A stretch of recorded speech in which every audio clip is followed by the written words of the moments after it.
Welcome back to the K-High Coaches Show. Time for our Roundtable segment. Scott and I joined by Jordan Georgeson of Gold Country Media. Thanks for joining us, Jordan. And we bring you in here to talk about what was a very eventful week in high school football last week. Let's start with the SFL. You talked about it in last week's show. A bunch of great matchups. Yeah, I love that they do this. They open up every league or every year with league play with rivalry week. So you had the Quarry Bowl between Rockland and Whitney. You had Folsom Oak Ridge. You had Delaware Granite Bay. And like we said last week, it felt like any given night, these are probably the biggest games in Northern California, and they all three happen to be on the same night. It's a good problem for us to have because it means, we can only be one place, but there's three great games going on to keep an eye on. Yeah, and let's start with the rivalry from Rockland. Let's start with the Quarry Bowl. You were telling us off air that a lot of crazy stuff going on over there. Yeah, crazy game. The Quarry Bowl is one of those games that, in my opinion, you won't find a better environment on a Friday night. The official announced attendance, I believe, was just over 6,500. But when you account, players, bands, cheerleaders, dance teams, everything like that, because they even brought in the middle school bands in Rockland, I'd say there was probably close to 8,000 people in that stadium. I mean, you get middle school bands. Yeah, you can just forget about it. It's crazy. Yeah, trumpet players there. Oh man, trumpet's bigger than the kid. It's fantastic. Yeah, kid with the tubas just kind of falling over, wilting over to its we right. Lost Leo. He's down. Leo the tuba guy. We need a new tuba guy. But it was an incredible environment. Whitney's student section was bringing in these, like what the Kings have. These little things are shooting up fireworks, and I feel like giving a bunch of high schoolers, access to explosives in the student section may not be the best idea, but hey, everyone walked away, everyone kept all their fingers, so we're all happy with that. The game itself, great environment, two schools that really don't like each other, and what I love about it is even though Rockland ended up winning this game 42-3, it was their 8th straight Quarry Bowl win, you wouldn't guess that one side has won 8 in a row by the way these crowds go at each other. I mean, I've never seen it before. They had to have the student body presidents come out and give a speech of how we may be rivals on the field, but we're in the same community and we're all friends. They made both teams meet at midfield before the game for a sportsmanship handshake. That's how you know these two schools hate each other. That you're like, hey, look like you like each other. That's like when you have to go to counseling. That's like, okay, we have to go to counseling. This is what we have to do.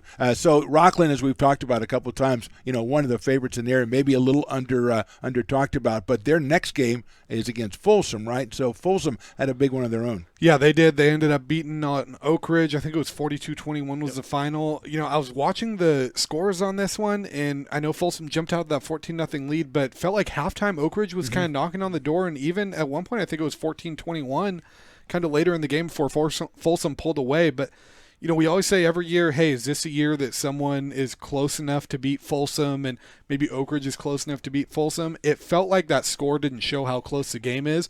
But Folsom, I definitely don't think is this invincible force that they were a few years ago. It felt like Folsom in the SFL was almost like the All Blacks to the rugby world of, they're just so much better than everyone else. And now it's like, hey, there's teams that are good enough. And this game against Rockland coming up, I think this is a team that, talking to Rockland's players and coaches after the game, not only do they think they are good enough to win, I think they feel like they're going to win this game. And Scott, do you think it's a situation where like Folsom is still at the level that they're at? They haven't, come down any. Yep. It's just everybody else is getting better.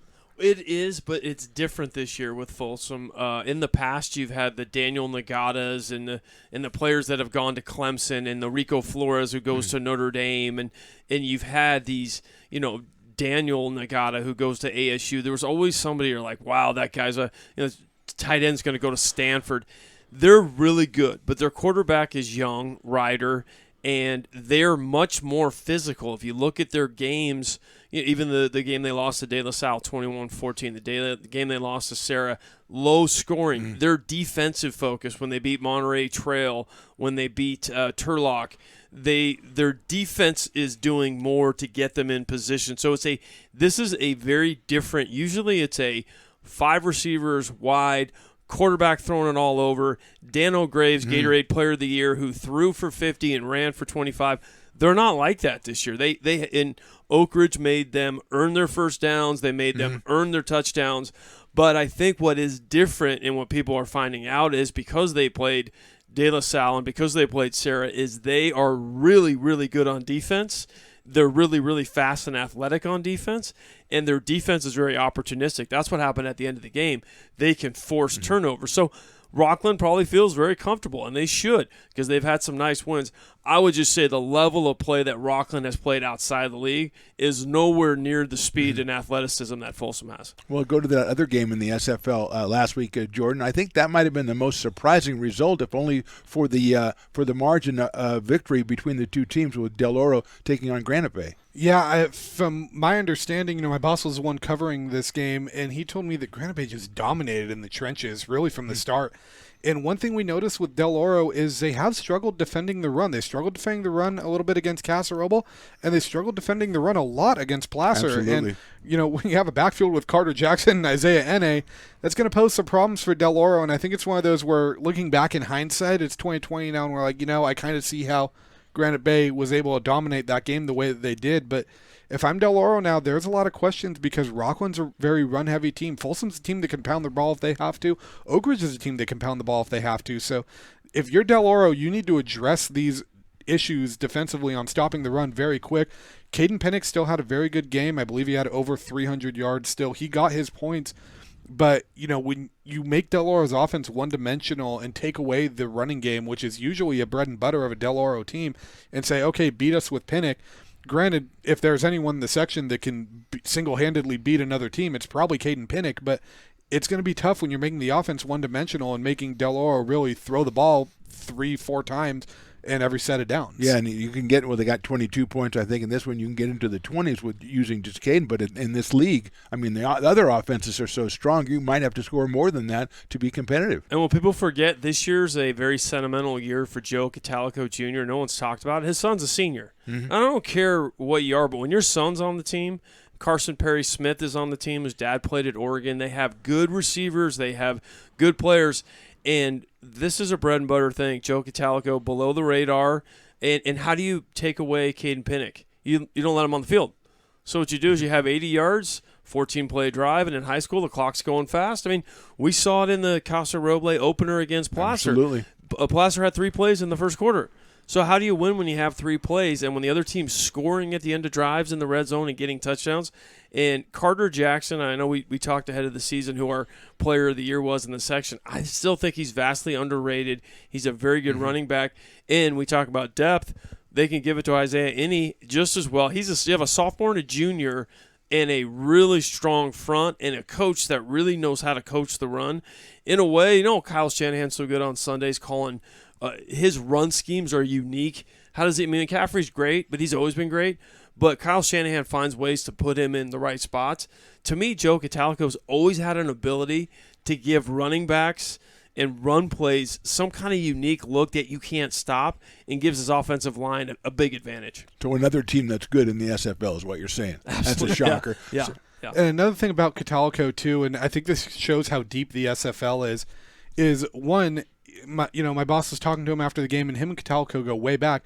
He said Catalico was very, very reserved about how he was saying they stopped Caden Pinnock, and I think part of it was, they probably watched the film of the Placer game and said, hey, let's keep this guy off the field as long as possible. But another thing is, it almost feels like the way he was reserved about it is that he kind of expects to see Del Oro again in the postseason. And to be honest, I wouldn't be shocked if we see this matchup again. Well, let's not forget the year Folsom went down when their quarterback got hurt and Rockland beat him and Granite Bay beat him. Remember what they had to do? They had to go back through Rockland. They had to go back through all the teams that beat them. And last year, the game that we did was a revenge match of, Del Oro had beaten Granite Bay. Right. Granite Bay went up there. You're right. So watch what you say because you might have to play them the same year. You're definitely going to have to play them the next year. So what we got, let's look ahead to this week, to this Friday. Then we've got 3 of the top games in the section again in the SFL. Yeah, and I think the one that takes the cake is going to be Rockland and Folsom. I haven't seen the new rankings yet, but I imagine with the SAC-B, it's probably number 1 versus number 2 right now. I know Max Preps, I think it's number 2 versus number 3 in the section. This is Rockland's homecoming game, so gone are the days of scheduling some cupcake opponent for homecoming. Unless schedule. Rockland thinks Folsom's a cupcake, but I don't think they think that. Like I said, this Rockland team's playing inspired right now. They really think that they can beat Folsom. They're not intimidated by them, I'll tell you that. Jason Adams is not intimidated by them at all, and I know Paul Doherty has come out and said that he thinks Rockland is one of the best teams in the SFL and might be the most talented team in the SFL. But as we know, the talent doesn't always attribute, the wins, because the most talented player in the SFL, in my opinion, is Pinnock, and they're 0-1 in league right now. Right. But this is a game that I think is going to be a lot closer than what people are used to from Folsom League games. And, maybe it's just riding the high of seeing what Rockland just did. But, in my predictions in the paper, I said Rockland's going to pull this one out. I think them being at home, it being their homecoming, and just not being intimidated by Folsom, I think the Thunder can get this one done. Well, what about Del Oro? Now, Del Oro, as you mentioned, 0-1, they've got to go take on Oak Ridge, right? And Oak Ridge is coming off that game that they, probably thought they deserved better against Folsom. They were right in there with them, as you mentioned, a couple of things at the end. So how do you think that's a tough bounce back for the Golden Eagles? Well, yeah, and Casey Taylor is a fantastic coach. I think they were undefeated going into the Folsom game, had a bye ahead of time, very close game. He knows how to get his teams ready for big games. He did it at Capital Christian. And, oh, by the way, he's going back to Del Oro where he won a state championship and a section championship and really did a great job. I mean, I get the sense that Oak Ridge is going to come into the game with a severe chip on their shoulder. And as good as Caden Pinnock is, I think the deficiencies that Del Oro has on the defensive side, stopping the run, and Casey Taylor is a really good play caller at running the ball, and he always has a good tight end that can go play action with, and he always has a fast receiver, and he has it again. I really think Oak Ridge is going to get right. Now, the only question is, did they get beat up? Did they lose their confidence a lot? I don't think they did because, as Jordan pointed out, most of the game was 21-14. And then if you're score watching at the end, you see the pull away of 42-21. I really think it's still Oak Ridge and Granite Bay at 2. Haven't seen Rockland enough to make a fair assessment, and I think Folsom's still there until they get beat. Until somebody knocks them off, they're still the best team in the SFL. But those three teams, Rockland, Granite Bay, and Oak Ridge, I think with their ability to run the ball and hit hard on defense, they're duking it out for 2, 3, 4. Well, let's turn our attention to the FVL, if you will, as Placer taking on Lincoln. We'll start there. Lincoln hasn't won a game all season. As you mentioned, Scott, earlier in the show, 2 years ago they came to Lefevre Stadium and they whooped up on Placer. Last year, Placer won on the road, but this year Lincoln uncharacteristically down, and Joey Montoya won't let his team let down. But what are you looking for in this one? Well, Coach Joey Montoya will have his team ready, but he's also a realist. This is a very different Lincoln team than they were last year or the year before. And I think, again, like we've had conversations with Oakmont and Roseville, the attrition of the number of schools and the growth in this area with places like 12 Bridges coming on and whatnot and giving kids a choice of where they want to go to school has really kind of fallen on Lincoln. We haven't had a chance to talk to the coach yet this week. I know, Jordan, you've had a chance to talk to him, but it's really hard to look at. You never want to just compare teams that they've played, but they've had some comparative teams. And this is a Lincoln team that lost to Rio Linda 28-13. They lost to Casa Roble 42-0, and they lost to Roseville 51-7. So I'm just looking at scores, but Placer played all those teams, and they didn't punt against Casa. They had a running clock against Rio Linda, and Roseville was 14-13 at halftime. Right. So what do I expect? I expect Joey Montoya, again, we talked about last week, to put the number 2 and the number 4 on there and say it's kind of like it's kind of like a track. Hey, I'm a fast runner. What's your 40 time? Yeah. How fast are you? You guys got to get it done. Placer will be focused. I just think Lincoln, for them, they're going to try to do what Ponderosa did last week. And I saw against Casa Roble, they had 0 carries. They just came out and just kept throw the ball down the field. They're going to take some shots. They're going to try to get some plays. Wouldn't be shocked to see trick plays, fake punts, onside kicks, because what else do you have to lose? You're on the road against a rival. Might as well pull everything out that you can. It wouldn't surprise me at all. I think it'll be closer than we expect it to be in the first half, but I think Placer pulls away. And Jordan, as you said, you talked to the coach at Lincoln. What's the feeling with the Fighting Zebras? Well, one, I really like what he said about this team is this is a very young team and a team that's really taking its lumps because they lost a lot of players from last season, but there's no quit in them. Alan Berg, he told me that their middle linebacker right now is 5'7", 120 pounds. He's like, obviously that's not an ideal middle linebacker at the high school level, but he's like, he's rose to the occasion. Yeah. And he's rose to the occasion. He goes, he's making the plays he needs to make. He's making smart plays, and this is a team that I think right now they're really laying the foundation. But what I like is that they're 0-6, and they don't have any quit in them, and I think they are going to come out a little bit fired up because at this point, this is probably the last time these two schools are going to see each other for a few years, at least until Lincoln can maybe build itself back to what it was. And like you said, I wouldn't be shocked to see, a flea flicker, a halfback pass, something crazy like that in the first 2 or 3 series of this game. They're going to try to have a way to maybe come out and punch him in the mouth a little bit, and where Placer's kind of like, oh, we're down 7-0, we're down 14-7, something like that. I still expect Placer to pull away. In all my years of covering them, I've never seen a Joey Montoya-led team overlook an opponent. Right. But I think this is one of those ones where it is the old adage that I don't want to say you can throw the records away for a rivalry completely, because I do think Placer is a better team and will pull it out. But I don't think Lincoln's going to go down without throwing a few punches at Placer first. Okay, we've got our friends metaphorically from Ponderosa playing against Oakmont, and it looks to be Ponderosa probably favored in that game, Scott. But you and I both talked about this last Friday. We fully expect Ponderosa to make a little bit of a run and compete for that 3rd spot in the league standing. So this is kind of a big game for them to get started on the right foot. It's a huge game for them, and you got the sense last week when we were talking to all those great people we were talking about in the press box in that environment is that 2 of their running backs. One of them could have come back last week, but they wanted to leave him out one more week. Mm-hmm. You got the sense from the coaching staff and the people there that they knew they couldn't match up with Placer, so let's just get our guys healthy and get them a week older, a week better. And then I think in this game, I will be shocked if Ponderosa just completely ran out of gas.